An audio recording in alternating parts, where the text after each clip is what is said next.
விருதுநகர் மாவட்டம் கிருஷ்ணன் கோவிலில் கல்விப் பணியில் கடந்த 34 ஆண்டுகளாக சிறப்பாக சேவையாற்றி வரும் VPMM கல்வி நிறுவனங்கள், கலை மற்றும் அறிவியல் கல்லூரி, பொறியியல் கல்லூரி, நர்சிங் கல்லூரி, கல்வியியல் கல்லூரி உள்ளிட்ட பல்வேறு கல்வி நிறுவனங்கள் ஒரே வளாகத்தில் school international India tourism development சுற்றுலாத்துறையை மேம்படுத்துவதற்கான ஒரு மாநாடு அகில இந்திய அளவில் நடைபெற்ற இந்த மாநாடு கோவை மாவட்டத்தில் நடைபெற்றிருக்கிறது.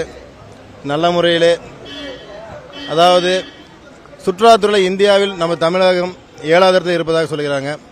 அதே போல தமிழ்நாட்டில் நம்ம கோவை மாவட்டம் 2வது இடத்துல இருக்குது. அதாவது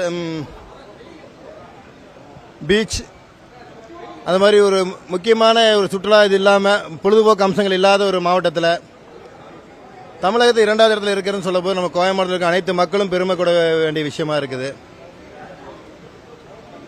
இன்று ஆன்மீகம், கல்வி, மருத்துவம் மற்றும் இயற்கையை விரும்பக்கூடிய அனைவருமே இன்று கோவை மாவட்டத்தை விரும்பி சுற்றுலாவுக்கு வர்றாங்க. ஸோ இதனால் நம்ம சுற்றுலாத்துறை மேம்பேலும் வலுப்பெற்று இருக்குது.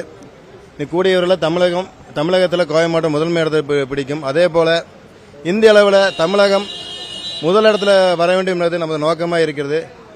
அனைத்து துறையுமே, அதாவது நம்ம தமிழக முதலமைச்சர் அவர்கள் பொறுப்பேற்ற பிறகு அனைத்து துறையுமே மிக சுறுசுறுப்பாக இயங்கிக் கொண்டிருப்பதை நம்ம அனைத்து மக்களும், தமிழகத்தில் அனைத்து மக்களும் பார்த்துட்டு தான் இருக்கிறாங்க. அதில் சுற்றுலாத்துறையும் ஒன்று தான். நிச்சயமாக தமிழகத்தை முதலிடத்துக்கு கொண்டு வரதுக்கு உண்டான அனைத்து பணிகளும் நம்ம சுற்றுலாத்துறை மூலமாக செயல்படுத்தப்படும் என்பதை தெரிவிச்சுக்கிறேன். சுற்றுலாத்துறை அமைச்சர் அவர்கள் வந்திருந்தார். மாண்புமிகு சுற்றுலாத்துறை அமைச்சர் அவர்கள் ராஜேஷ்குமார் வந்திருந்தார். நல்ல முறையில் நம்ம கோயம்புத்தூருக்கு அனைத்துமே அவருக்கு தெரிஞ்சவர் தான். ஏற்கனவே இப்போ கோயம்புத்தூர் நமக்கு அவருக்கு பைசமான ஒரு மாவட்டம் தான். அதனால் கோவை மாவட்டத்தை பற்றி ரொம்ப அதிகமாக நம்மளோட அதிகமாக தெரிஞ்சு வச்சிருக்காரு. கோவை மாவட்டத்துக்கு உண்டான சுற்றுலாத்துறைக்கு உண்டான அனைத்து மேம்படுத்தக்கூடிய அனைத்து பணிகளுமே மேற்கொள்வதாக நமக்கு சொல்லியிருக்காரு. மிக சந்தோஷமாக இருக்குது. இந்த நேரத்தில் மாண்புமிகு சுற்றுலாத்துறை அமைச்சர்களுக்கும் மாண்புமிகு தமிழக முதலமைச்சர்களுக்கும் நன்றி கூற கடமைப்பட்டிருக்கேன். கோவை மாவட்டத்தில் பொறுப்பு அமைச்சராக என்ற முறையில்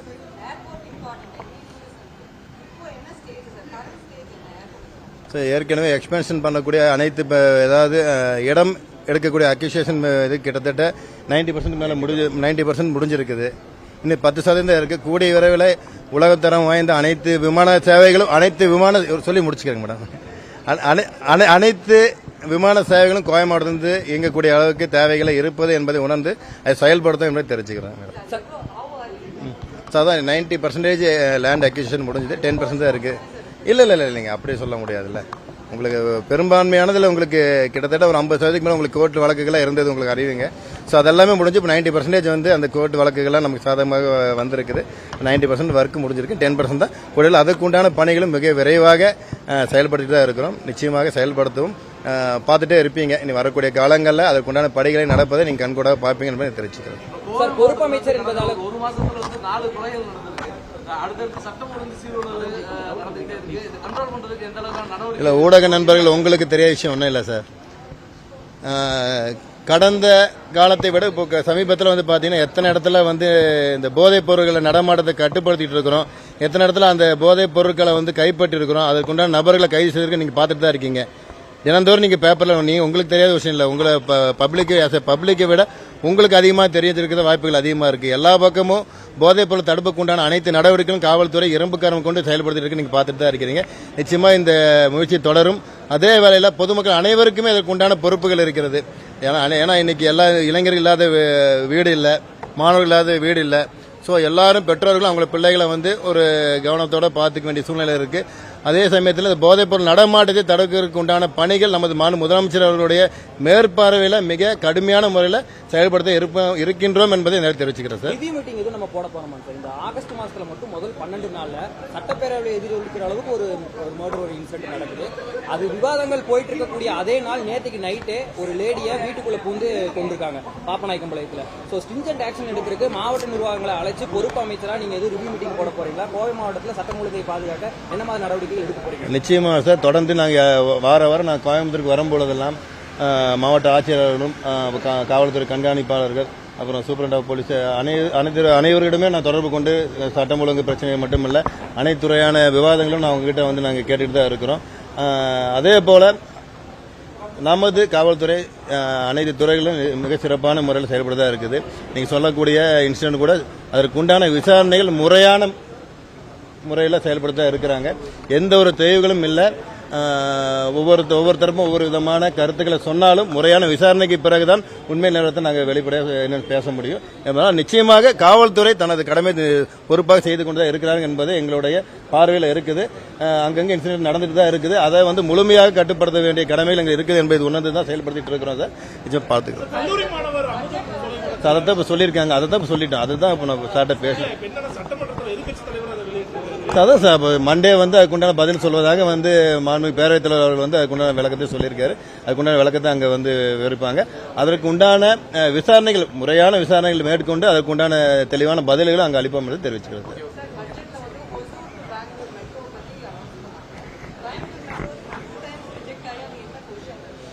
இது கடந்த காலம் வந்தக்கூடிய பிளானிங் அண்ட் அப்ரூவலை வச்சு தான் ரிஜெக்ட் பண்ணியிருக்கிறாங்க.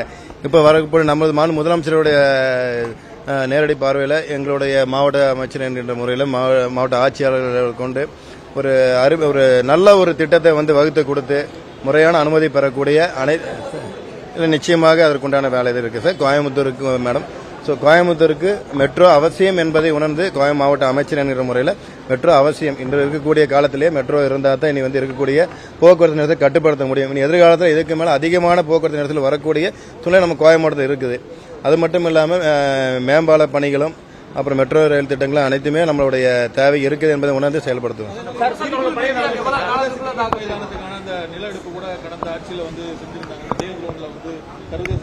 நீங்க ஒண்டி புதுல சொல்றீங்க சார். இல்ல சார், அதாவது விரிவான அறிக்கையை கேட்டிருக்கோம் சார். அதாவது நம்ம ஒரு இடம் கிரவுண்டுன்னு பாக்குறது மட்டும் முக்கியம் இல்லை. ஒரு இன்டர்நேஷனல் தரம் வாய்ந்த உலகத்தரம் வாய்ந்த ஒரு கிரிக்கெட் ஸ்டேடியம் அமைக்கிறதுனா அந்த கிரவுண்டை மட்டும் இல்லை, சுற்றி இருக்கக்கூடிய மக்கள் போக்குவரத்துக்கு எப்படி இருக்குது, அந்த சாலைகள் நம்ம மேம்படுத்தக்கூடிய விஷயம் இருக்கு. அதெல்லாம் இருந்தால் மட்டும்தான் ஒரு உலகத்தரம் வாய்ந்த ஒரு மைதானத்தை அங்கே அமைக்க முடியும். அதனால அதை எல்லாமே பார்த்துட்டு அது இடம் சரியாக இருந்தால் அங்கே நம்ம ப்ரொபோசல் நம்ம அக்செப்ட் பண்ணி நம்ம செயல்படுத்தோம். இல்லைன்னா அது வேற ஒரு பல பகுதிகளில் நம்ம சொல்லியிருக்கிறாங்க. ஸோ அதையும் நம்ம நம்மளுடைய கருத்தாக எடுத்துக்கொண்டு அதையும் நம்ம செயல்படுத்துறதுக்கு பார்ப்போமா.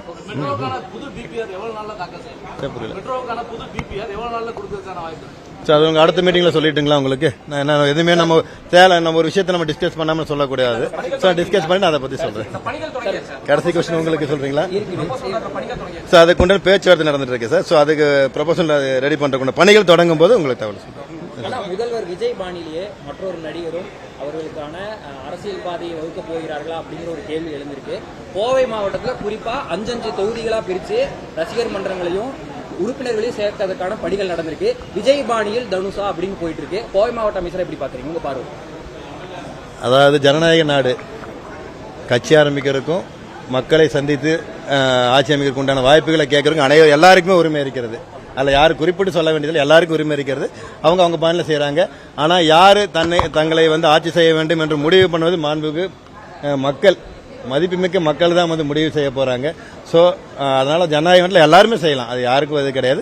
அவங்களுடைய பாதையில் அவங்க பண்ணட்டும். ஸோ மக்கள் முடிவு எதாக இருந்தாலும் நம்ம இன்னைக்கு மக்கள் எங்களை ஏற்றிருக்காங்க. முதலமைச்சர் அவர்களை இன்னைக்கு மக்கள் ஏற்றிருக்காங்க. அதனால ஒரு சிறப்பான ஒரு ஆட்சி நடைபெற்றுக் கொண்டிருக்கிறது என்பதை மட்டும் தெரிவிச்சுக்கிறேன்.